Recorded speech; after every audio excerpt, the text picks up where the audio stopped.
Hoy vamos a trabajar con un cuento de Jorge Luis Borges y Adolfo Bioy Casares que se llama Esse est percipi. Como pueden ver, desde el nombre de la obra se impone como cierta distancia que tiene que ver con que está escrito ese título en latín y es uno de los juegos intelectuales a los que se sumaban de alguna manera Borges y Bey Casares en este tipo de narrativas.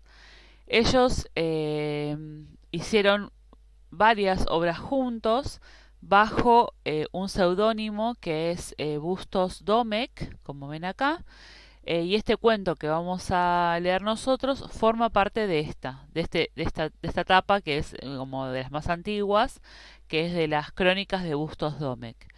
El cuento está inscripto dentro de la narrativa de ciencia ficción, no es el único tipo de narrativa que tienen estos autores, pero bueno, lo elegí para poder abordar alguna vez Borges en nuestras vidas y porque es como bastante significativo para muchas situaciones de vida que estamos viendo ahora.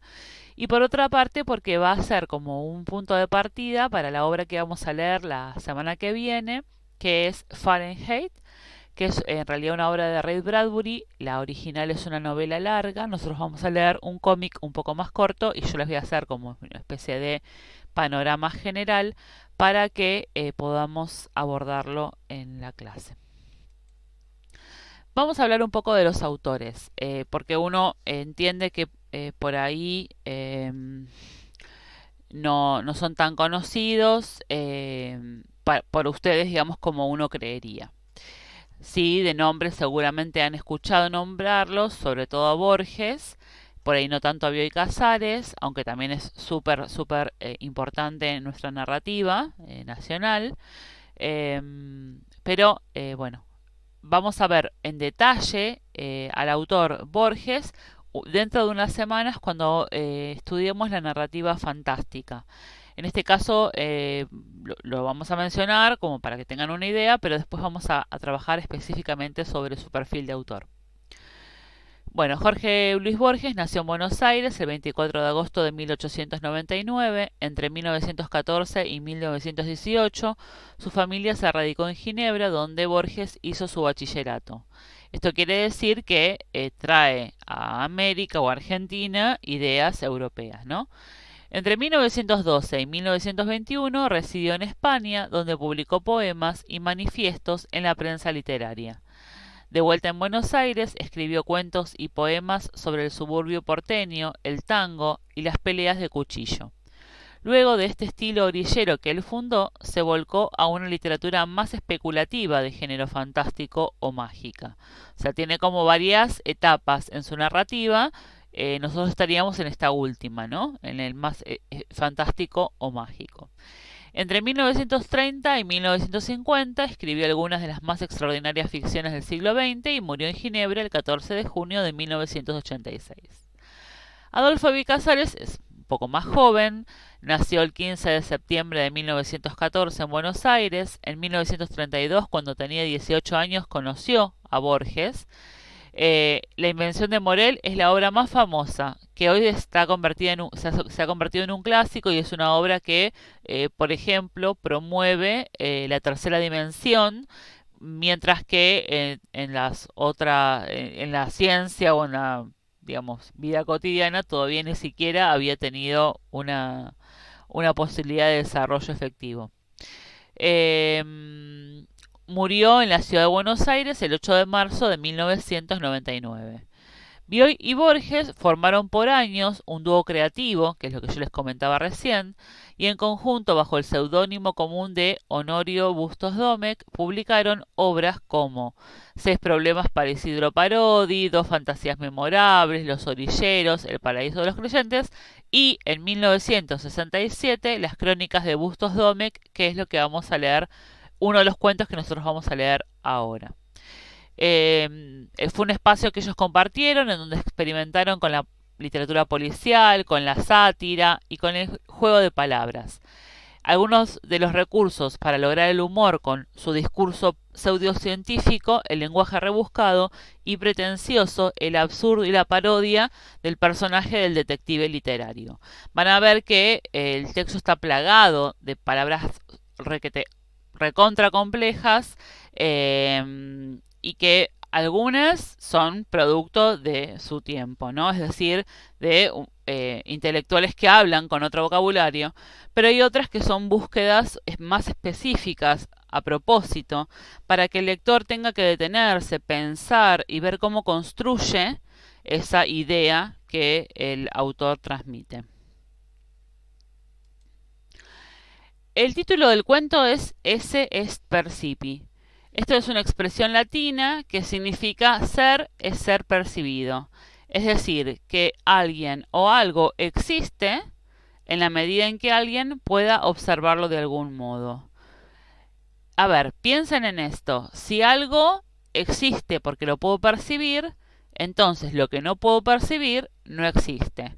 Yo, para que se entendiera, en muchos de los cursos siempre doy el ejemplo de cuando uno en una red social se enojó con alguien, te enojas con un amigo y lo borrás, ¿no? Entonces lo borrás porque vos crees, digamos, en tu mente dice, si lo borro de mi lista de contactos o de mi lista de amigos, esa persona deja de existir. Pero en realidad deja de existir, no. Pero es esa expresión que para nosotros existe si lo percibo. Si yo no lo percibo, deja de existir. Y esta frase va a ser el principio conductor de todo el cuento. Que lo que se percibe existe y lo que no se percibe no existe, y por eso se determinan algunas cuestiones sociales. El cuento dice así. Lo vamos a ir leyendo y a medida que voy leyendo voy a ir explicando. Así que ustedes tienen que hacer ese mismo trabajo, ir con la lectura en el texto y deteniéndose en las partes en las que yo les explico qué significa eso, ¿no? Viejo turista de la zona de Núñez y aledaños, no dejé de notar que venía faltando en su lugar de siempre el monumental estadio de River. Consternado, consulté al respecto al amigo y doctor Gervasio Montenegro, miembro de número de la Academia de Letras. En él hallé el motor que me puso sobre la pista. Su pluma compilaba por aquel entonces una a modo de historia panorámica del periodismo nacional, obra llena de méritos en la que se afanaba su secretaria. Vamos por partes. Está narrado en una primera persona. Esta primera persona va a ser el narrador, del cual nunca vamos a saber el nombre, que va caminando por la zona de Núñez y de golpe observa que el monumental de River no está en donde debería estar. Consternado, o sea, preocupado, decide consultar a Gervasio Montenegro, que es un integrante de la Academia Argentina de Letras, que uno dice, ¿para qué le consulta a él? ¿Pero por qué le consulta? Porque estaba haciendo una historia del periodismo nacional y eso entonces le permite tener como más conocimiento de la evolución del deporte, ¿sí?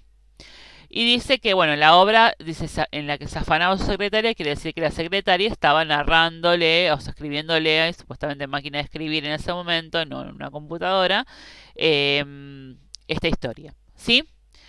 Después dice, entonces lo va a ver a él, a Gervasio Montenegro. Las documentaciones de práctica lo habían llevado casualmente a husmear el busilis. O sea, cuando uno hace una investigación, va buscando información al respecto. Entonces dice, la documentación que fue encontrando lo llevaron a ese problema. Busilis es una dificultad, es como dar en el clavo, es un sinónimo de dar en el clavo, ¿sí? Poco antes de adormecerse del todo, me remitió a un amigo común, Tulio Sabastano, presidente del Club Abasto Juniors, de cuya sede, cita en el edificio Amianto de Avenida Corrientes y Pauster, me di traslado. Entonces, Gervasio Montenegro lo direcciona con un amigo de ellos, que es Tulio Sabastano, que ahora es el presidente del Club Abasto Juniors, un club de fútbol, ¿sí? Ese club estaba en el edificio Amianto, en Corrientes y Pasteur, y él se va hacia él para visitarlo. Este directivo, pese al régimen doble dieta a que lo tenía sometido su médico y vecino doctor Narbondo, mostrábase aún movedizo y ágil. Esto es un detalle para que entendamos que era una persona como delgada y transitando por un proyecto médico, digamos, pero que estaba bien ágil de salud igual. Un tanto enfarolado por el último triunfo de su equipo sobre el combinado canario, se despachó a sus anchas y me confió, mate va, mate viene, pormenores de bulto que aludían a la cuestión sobre el tapete. Bueno, ¿qué quiere decir esto? Enfarolado sobre el último triunfo de su equipo. Él, como les dije antes, es presidente del Club Abasto Juniors. Entonces, evidentemente, el Club Abasto Juniors había recién ganado un partido. Dice, se despachó a sus anchas, pues estaba como contento, y me confió, mate va, mate viene, o sea, charlando, qué es lo que pasaba, pormenores de bulto que aludían a la cuestión sobre el tapete, o sea, qué es lo que había estado pasando, ¿sí? Cuestión sobre el tapete es eso, qué es lo que había estado pasando. Aunque yo repitiese que Sabastano había sido otrora el compinche de mis mocedades, de Agüero, esquina Humahuaca, la majestad del cargo me imponía. Esto dice que él había sido amigo de Sabastano cuando eran pequeños, se juntaban en una esquina, en la de Agüero, esquina Humahuaca, pero como ahora, dice, la majestad del cargo me imponía, como ahora Sabastano es el presidente del Club Abasto Juniors, él tiene como cierto respeto. Entonces, y cosa de romper la tirantez, dice, congratulélo sobre la tramitación del último gol que, a despecho de la intervención de Sarlenga y Parodi, convirtiera el centro half Renovales tras aquel paso histórico de Musante. Bueno, esto por ahí los que saben fútbol lo entienden más, ¿no? Entonces lo felicita por el último gol que, con la intervención de Sarlenga y Parodi y el pase histórico de Musante, Renovales termina convirtiendo, ¿sí? Entonces, para romper un poco la tirantez del encuentro, le felicita por ese gol de su equipo. Sensible a mi adhesión al 11 de Abasto, el prohombre dio una chupada postrímera a la bombilla exhausta, diciéndome filosóficamente, como aquel que sueña en voz alta, y pensar que fui yo el que les inventé esos nombres. Dice entonces, sensible a mi adhesión al 11 de Abasto, o sea, el 11 de Abasto es Renovales. Sensible quiere decir como que coincidiendo en su percepción de que era un buen hombre, ¿no? Dice, el prohombre dio una chupada postrímera y me dijo como quien sueña en voz alta. Y pensar que fui yo el que les inventé esos nombres. Y entonces ahí se produce como un quiebre en el diálogo. ¿Cómo va a inventar los nombres de los futbolistas? Entonces el narrador le dice, alias, como diciendo, ¿le pusiste un alias, un sobrenombre? Pregunté jamebundo. Musante no se llama Musante, Renovales no es Renovales, Limardo no es el genuino patronímico del ídolo que aclama la afición. Patronímico es un nombre, ¿no? Entonces le dice, ¿cómo? ¿No se llaman así? Y la respuesta me aflojó todos los miembros. ¿Cómo? ¿Usted cree todavía en la afición y en los ídolos? ¿Dónde ha vivido Don Domecq? Entonces el presidente del Club Abasto Juniors le trae a colación la idea de que todo es pura ilusión y que entonces no existiría esa realidad a la que él está aludiendo. Sigamos. En eso entró una ordenanza que parecía un bombero y musitó que Ferrabás quería hablarle al señor. Una ordenanza es alguien que está ahí al cuidado del lugar y le dice, musitó es hablarle, le dice que Ferrabás quería hablarle al señor. ¿Ferrabás? Dice el narrador. ¿El locutor de la voz pastosa? Exclamé. ¿El animador de la sobremesa cordial de las 13:15 y del jabón profumo? ¿Estos mis ojos lo verán tal cual es? ¿De veras que se llama Ferrabás? Entonces él hace referencia a, ¿vieron cuando uno escucha un partido de fútbol que hay un comentador atrás y que sí, uno lo escucha por radio menos, o por televisión por ahí un poco más, pero por radio, que es la época en la que ellos estaban difundiendo los partidos, no se sabía quién estaba detrás de esa voz. Entonces el narrador se emociona y dice, yo voy a ver a Ferrabás en este momento, que es como si fuera miembro, que comunica lo que está pasando en la escena del fútbol. Y entonces Sabastano dice, que espere, ordenó Sabastano, que espere. ¿No será más prudente que yo me sacrifique y me retire? Aduje con sincera abnegación. Entonces el narrador entiende que para él, que lo admiraba tanto, Ferrabás era más importante que él y por eso tenía que irse. Ni se le ocurra, contestó Sabastano. Arturo es el bombero, ¿no? Dígale a Ferrabás que pase. Tanto da. Entonces, como con cierto desgano, Sabastano le da acceso o ingreso a Ferrabás. Ferrabás hizo con naturalidad su entrada. Yo iba a ofrecerle mi butaca, pero Arturo, el bombero, me disuadió con una de esas miraditas que son como una masa de aire polar. ¿Qué quiere decir con esto? Que él, el narrador, como se sentía disminuido, le va a dar el lugar a Ferrabás, pero el bombero, el ordenanza que estaba ahí, le dice con miraditas que son como una masa de aire. ¿Qué significa esto? Que son miradas como frías, ¿sí? La voz presidencial dictaminó.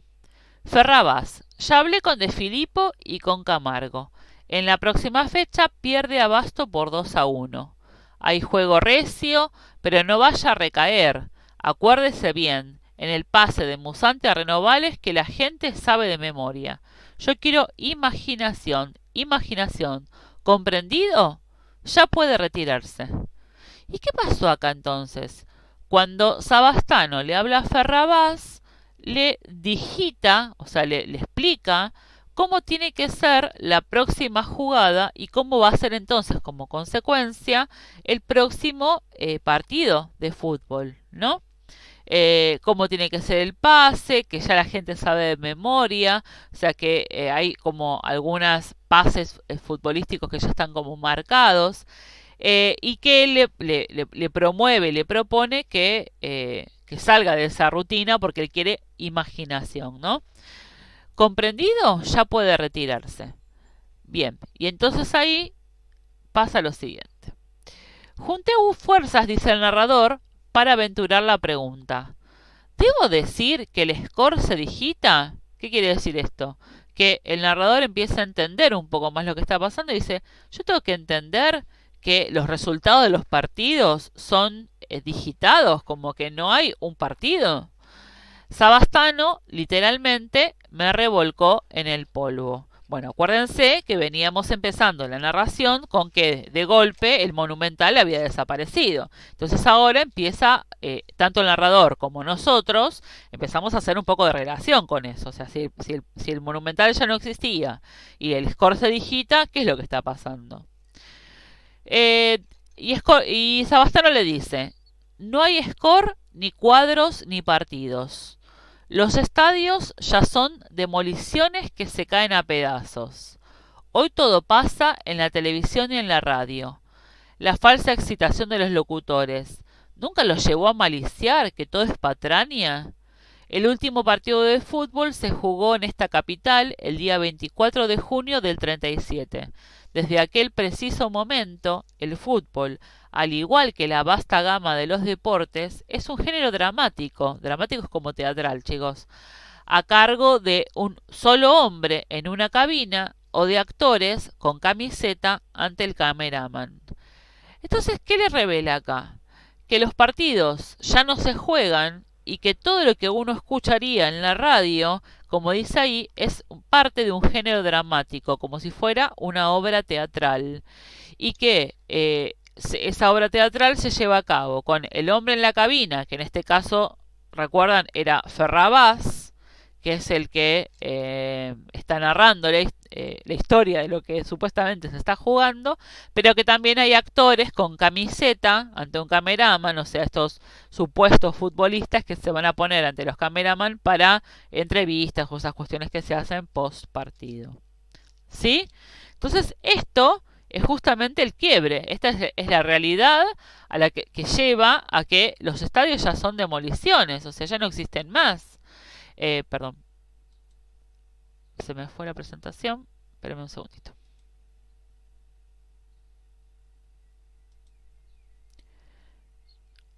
Aquí estamos. Acá estamos.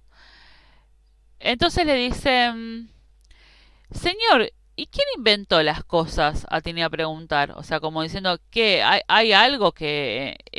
¿hay alguien que está armando todo esto? Y entonces abajo Ferrabas le dice, perdón, Ferrabas, Sabastano le dice, nadie lo sabe. Tanto valdría pesquisar a quien se le ocurrieron primero las inauguraciones de escuelas, las visitas fastuosas de testas coronadas. Son cosas que no existen fuera de los estudios de grabación y de las redacciones. Convénzase, Domecq, la publicidad masiva es la contramarca de los tiempos modernos. Entonces ahí la pregunta ya excede el fútbol y lo que quiere saber el narrador es si todo es una creación, digamos, si nada existe, si todo está como armado en un estudio, ¿sí? Y entonces le dice, ¿y la conquista del espacio, Gemi? Porque recuerden que estaba también esa teoría alrededor de esto, ¿no? De que cuando se decretó esta conquista del espacio, realmente nadie había llegado en ese momento y que era todo grabado en un estudio de grabación. Que uno se lo pone a pensar porque dice, bueno, la tecnología en ese momento no era tan ávida como es ahora, como para que pudieran filmar en el preciso momento en que en que el hombre llega a la luna. Nada, son teorías, nadie tiene la certeza. Pero bueno, a eso también te refiere un poco la pregunta, ¿no? Y fíjense que esto es del 1967, o sea que encima es un pensamiento muy de avanzada el que propone Borges. Y proponen Borges y Bioy. Y Sabastano le responde, es un programa foráneo, una coproducción yanqui-soviética, un laudable adelanto, no lo neguemos, del espectáculo cientificista. Presidente, usted me mete miedo, mascullé, sin respetar la vía jerárquica. Entonces en el mundo no pasa nada, nada. Muy poco, contestó con su flema inglesa. Lo que yo no capto es su miedo. El género humano está en casa, repantigado, atento a la pantalla o al locutor, cuando no a la prensa amarilla. ¿Qué más quiere, Domecq? Es la marcha gigante de los siglos, el ritmo del progreso que se impone. Y acá hay toda esta teoría de cómo la ciencia ficción viene a también instalar como cierta cuota de temor en las personas. ¿Por qué? Porque creen que viene a reemplazar la humanidad. ¿Por qué tiene miedo el narrador? Tiene miedo porque entonces nada de lo que uno cree que existe, existe. ¿Se entiende? Como que pasa todo en la pantalla y es toda una grabación, toda una puesta en escena. Y entonces le responde el narrador, ¿y si se rompe la ilusión? Dije con un hilo de voz. ¿Qué se va a romper? Me tranquilizó. Por si acaso será una tumba, le prometí. Le juro, por mi adhesión personal, por mi lealtad al equipo, por usted, por Limardo, por Renovales. Diga lo que se le dé la gana. Nadie le va a creer, le responde Sabastano. Sonó el teléfono. El presidente portó el tubo al oído y aprovechó la mano libre para indicarme la puerta de salida. Entonces, ¿qué pasó con esta narración? Finalmente, vamos a hacer una especie de resumen. Este narrador que se siente abatido porque en su caminata es el único, digamos, como que se anima a salir, a caminar y ver el exterior. En su caminata se da cuenta que el Monumental de River ya no existe. Y entonces, frente a esta realidad rara, como no, que lo sorprende realmente, decide ir a consultar por qué ocurre esto. Cuando va a consultar, llega hasta Sabastano, y Sabastano le va manifestando, bueno, primero con la presencia de Ferrabás, que es este narrador que llega y al que el narrador de partidos de fútbol, ¿no? Que llega, al que el narrador de la historia le tiene como admiración, pero que en realidad se da cuenta que es un empleado más, que relata un score que está ya digitado. Y después con la confirmación de que los partidos no se juegan, que el score está digitado y que entonces lo que escuchan por la radio es toda una elaboración que hace el relator. Y con esto también entonces esa sensación de que la tecnología invadió tanto que la gente está atenta a la pantalla y que no sabe lo que pasa afuera. Esto piensen que fue escrito en 1967, cuando todavía el desarrollo y la evolución de Internet no había tenido lugar como lo tiene hoy en día. Entonces es más aún manifiesta la importancia del análisis, digamos, social que propone esto ahora. Cuando, por ejemplo, no sé, estamos todos encerrados en nuestras casas ahora por una obligación, ¿no? Pero porque no tiene el contexto de pandemia es otra cosa, que no es discutible.